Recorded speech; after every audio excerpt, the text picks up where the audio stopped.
Hello everyone. In this video, we will learn how to copy a file and paste it in a folder. So, what is the difference between a file and a folder?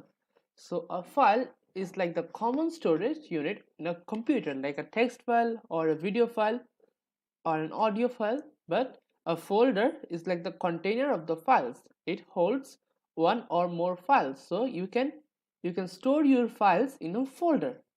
So this is the difference between a file and the folder. To learn more, you can come back here later. So this is how we are going to implement this video. Now let's get started.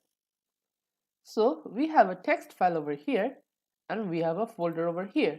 If I want to paste this text file into this folder, I will have to copy this text file, right click on it and copy, and right click on this folder and click on paste. So now if I open this folder, I have the rename.txt. This is the file we had. This is the text in that file. Now everything is pasted, copied and pasted. See, this is the file that is now inside this folder. So this is how you copy and paste a file into a folder. Now let's have a look at the summary. So in this video, we have covered how to copy a file and paste it to another folder. Thank you for watching.